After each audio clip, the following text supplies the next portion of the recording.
On the previous episode, I looked into the origins of the Sith Empire, and how despite the great power that it harnessed, it made itself vulnerable through petty power struggles.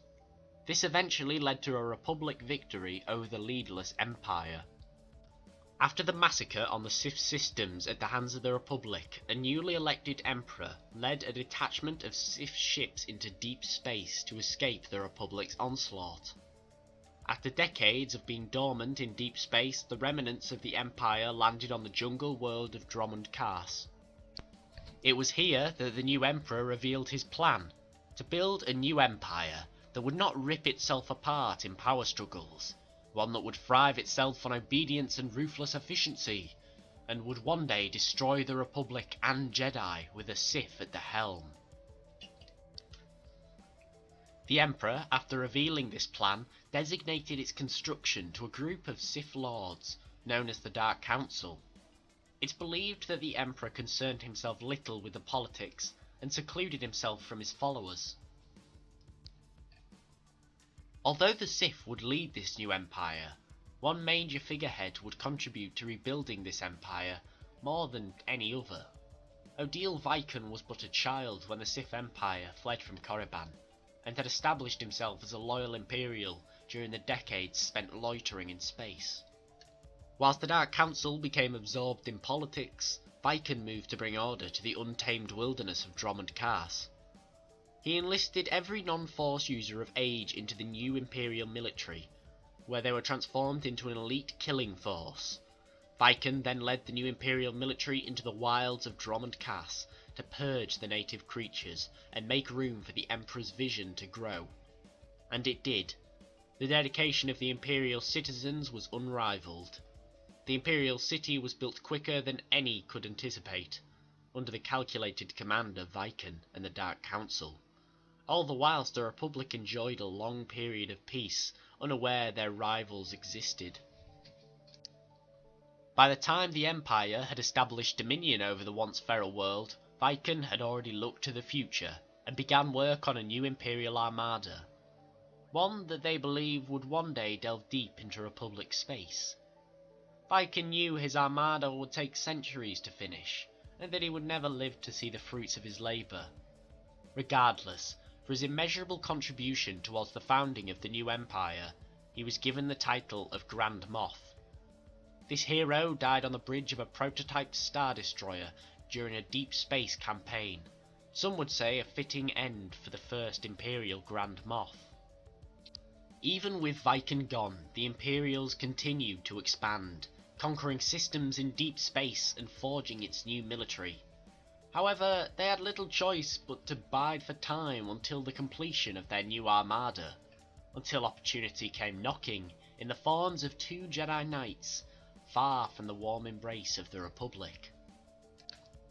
Revan and Malak had followed the remnants of the Mandalorian fleet into deep space following the defeat of Mandalore the Ultimate, and found themselves on Dromund Kaas.